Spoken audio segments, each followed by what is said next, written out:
Saya akan mulai dari mengantar.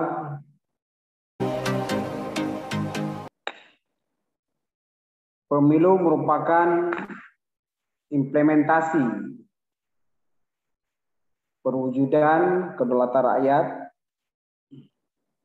di mana asumsi demokrasi adalah kedaulatan terletak di tangan rakyat.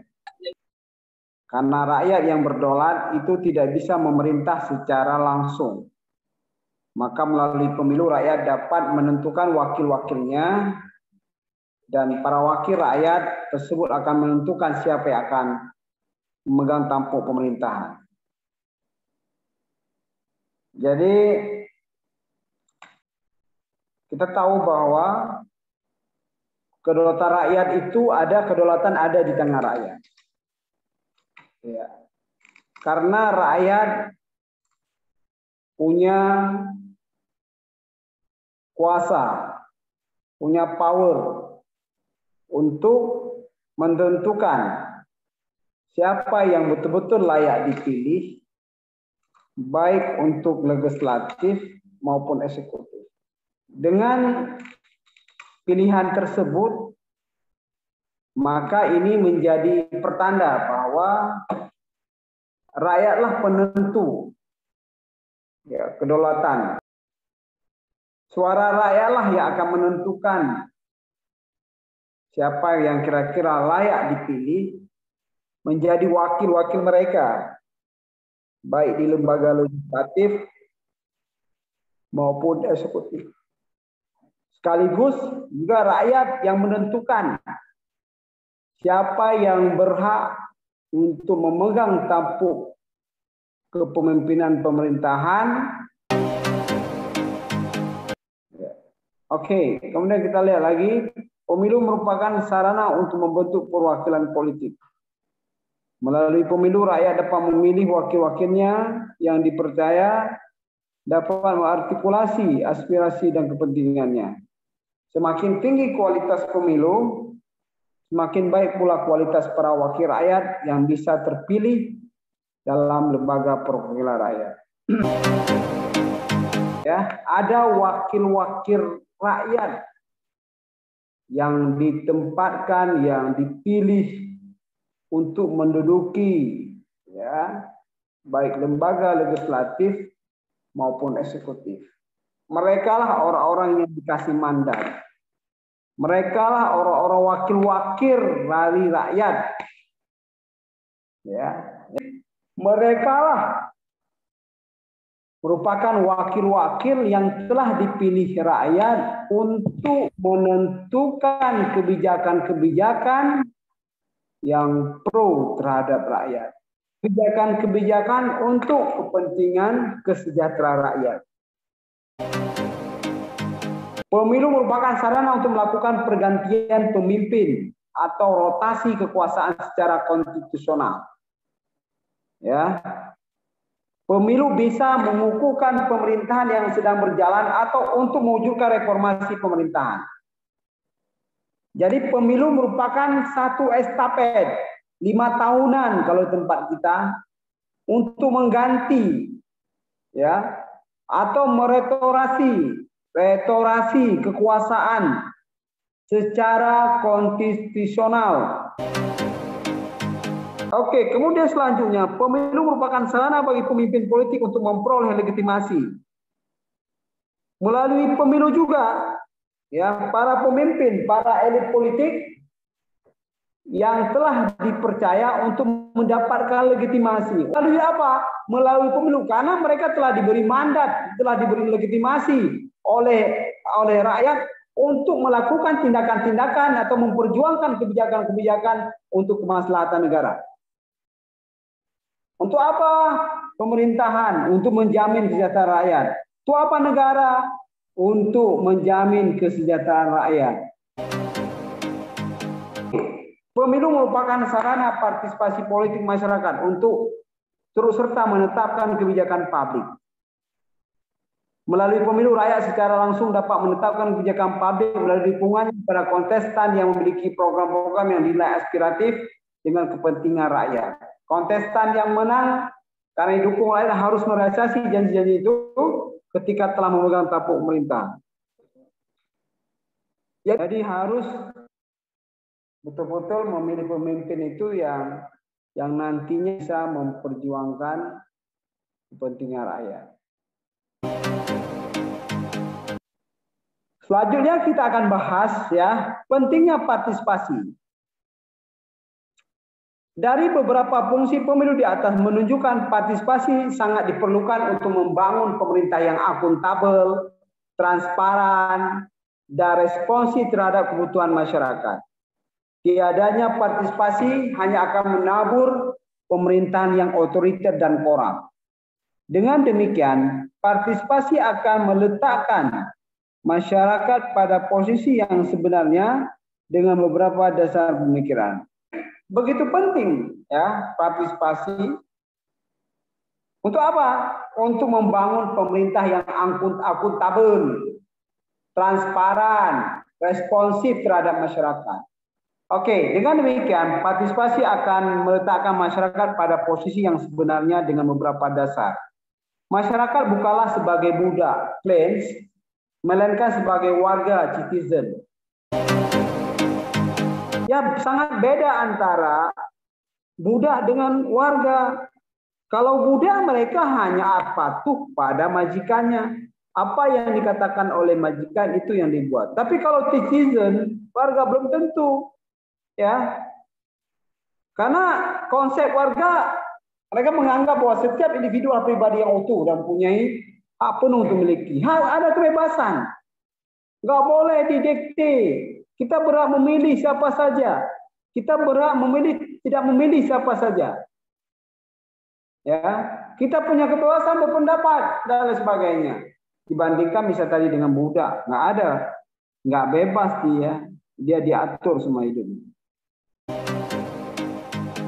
Oke, kemudian yang kedua, masyarakat dalam kedudukan yang diperintah, tapi sebagai mitra partner pemerintah dalam mengurus pemerintah dan pembangunan.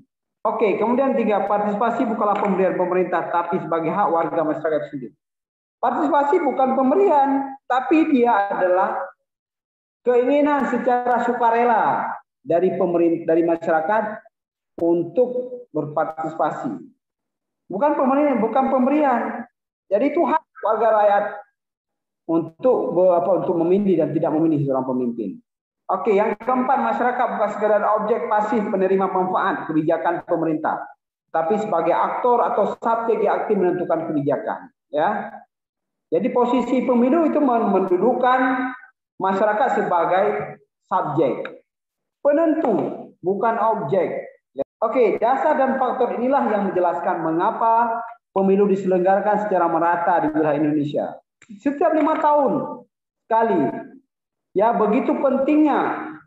Ya, begitu penting fungsi dari pemilu itu, maka dilaksanakanlah pemilu setiap 5 tahun sekali. Kalau di negara kita secara konstitusional sudah diatur 5 tahun sekali. Untuk apa? Untuk memilih para pemimpin, ya.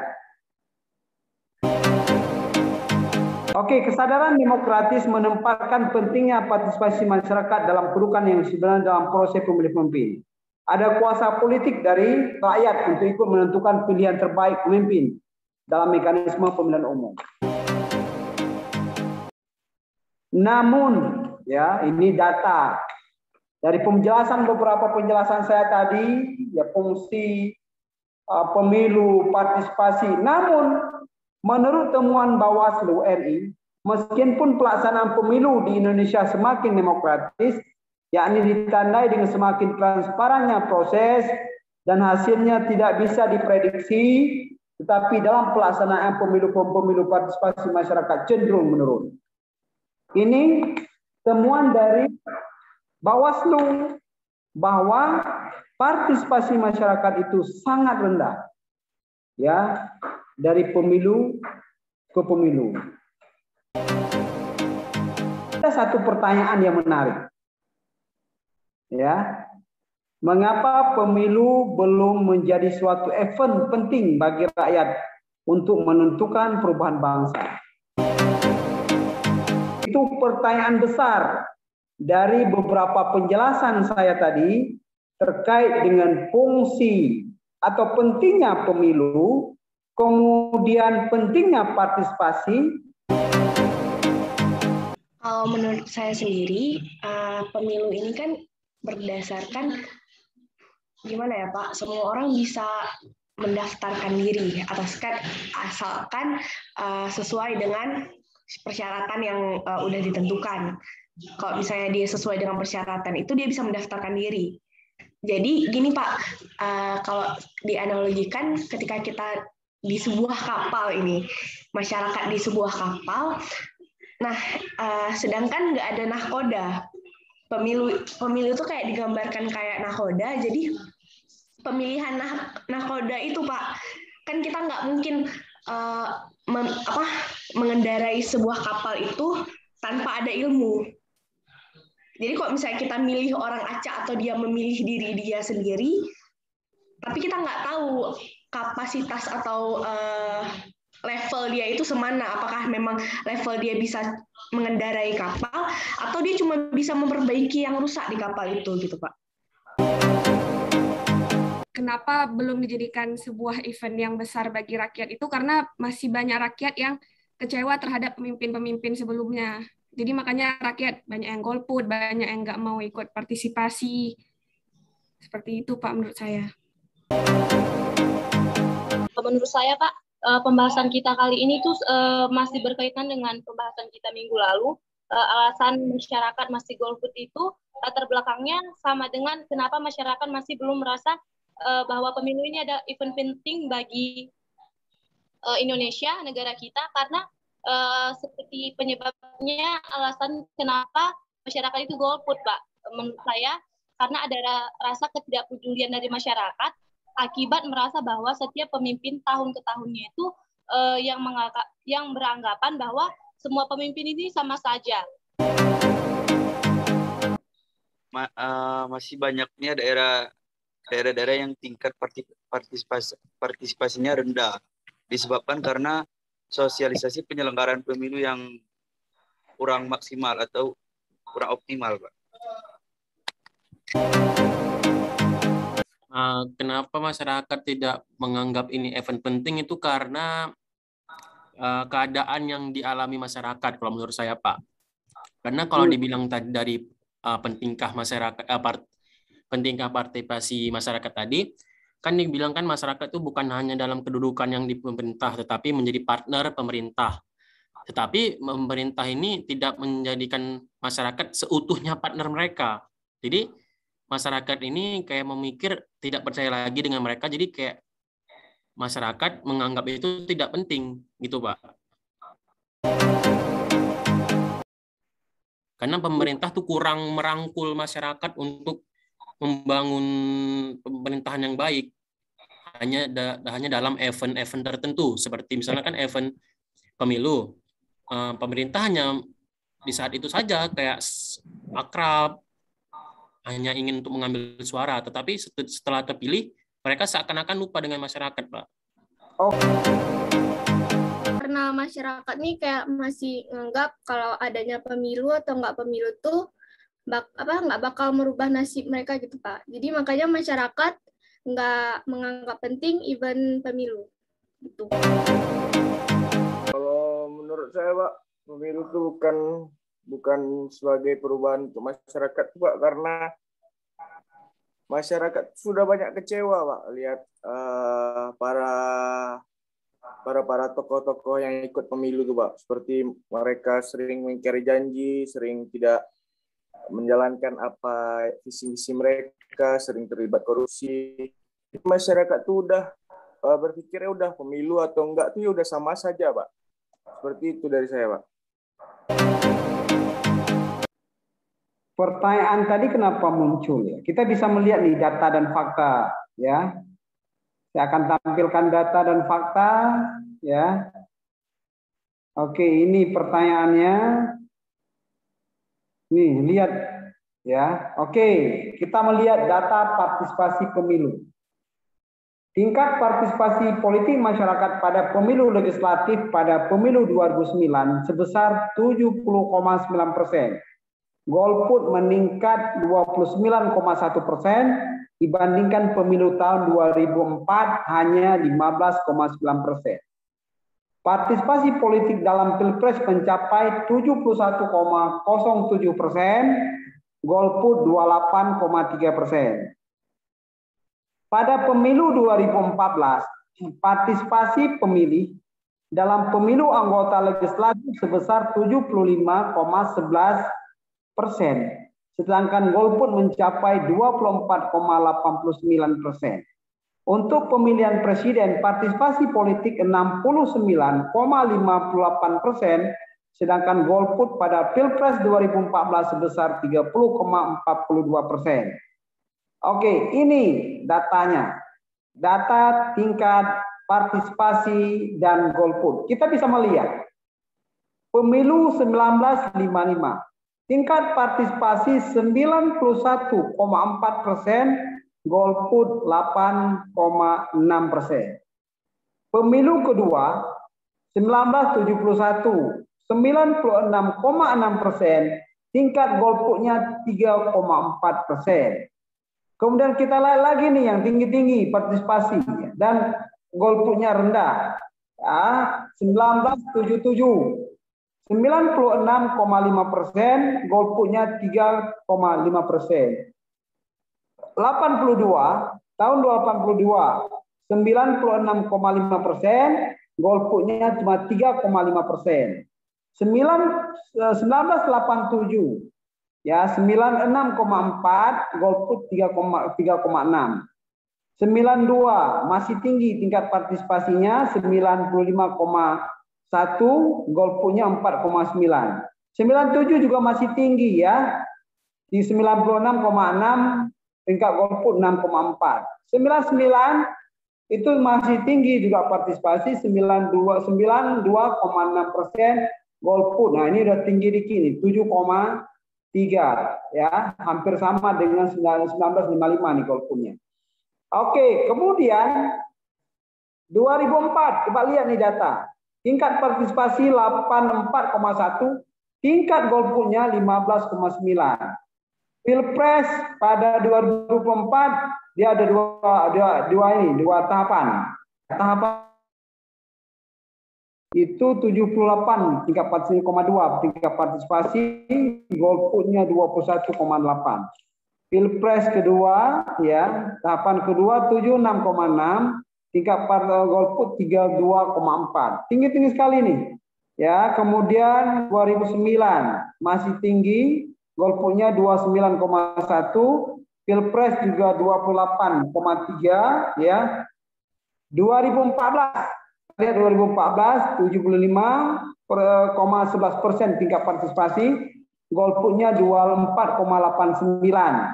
Pilpres juga 2014 tingkat partisipasi 69,58, golputnya 30,42%.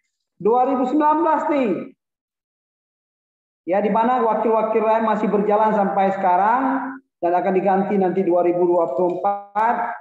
Kita melihat tingkat partisipasi itu 81,69%, tingkat golput 30,5%. Pilpres 2019 ya 81,97, masuk tinggi nih tingkat partisipasi. Namun golput juga tinggi 22,5%. Jadi data-data ini saya himpun dari berbagai sumber tahun 2021. Oke, jadi ini ada beberapa pandangan ya terkait mengapa faktor menurunnya partisipasi politik masyarakat dalam pemilu. Jadi berdasarkan data-data di atas ya yang telah saya tampilkan, bahwa menurunnya angka partisipasi atau banyaknya muncul golput terjadi karena beberapa realita berikut. Oke, pertama, pemilu belum mampu menghasilkan perubahan berarti bagi peningkatan kesejahteraan rakyat. Ya, ketika pemilu yang diharapkan oleh masyarakat, besar pengharapan masyarakat dengan terpilihnya pemimpin-pemimpin yang baru yang punya visi-visi yang jelas, tapi kenyataannya harapan itu mereka kecewa.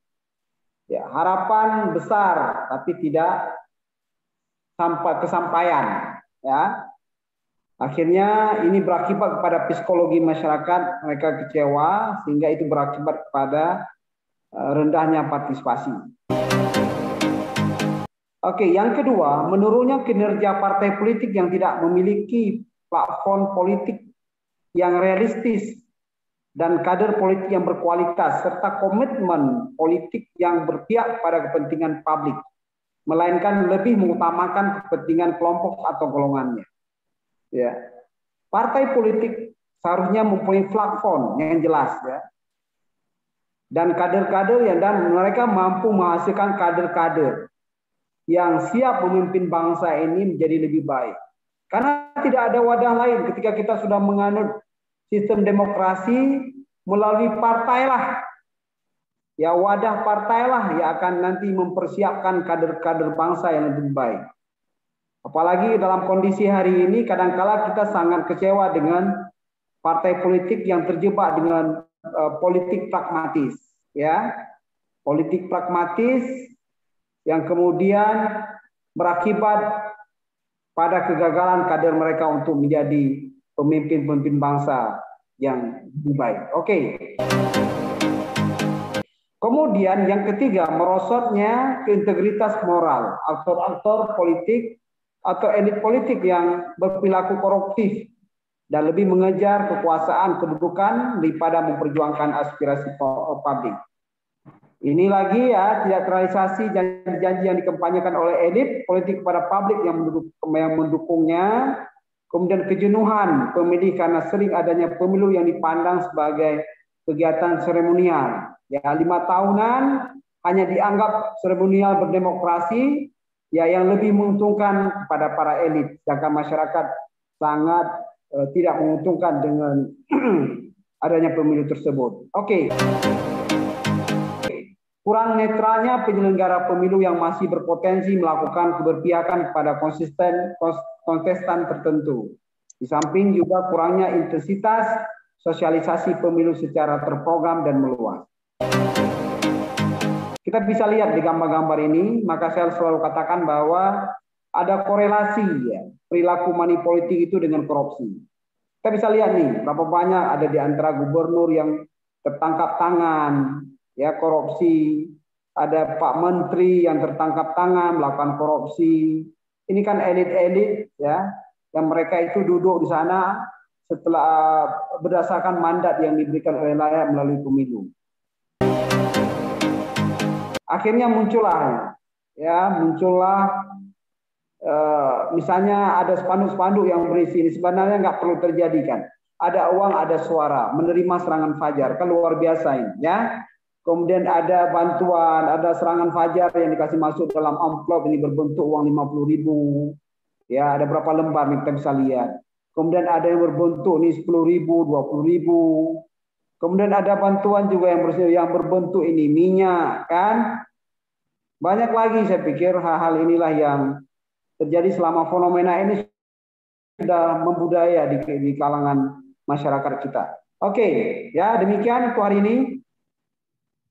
Ya, ada pertanyaan lagi? Kalau tidak ada, saya cukupkan. Oke, kalau tidak ada, Komting, silakan Komting mengambil dokumen. Kita cukupkan untuk hari ini. Itu pertemuan hari ini. Terima kasih atas partisipasinya. Ya, mudah-mudahan apa yang saya jelaskan tadi bermanfaat. Assalamualaikum warahmatullahi wabarakatuh. Waalaikumsalam.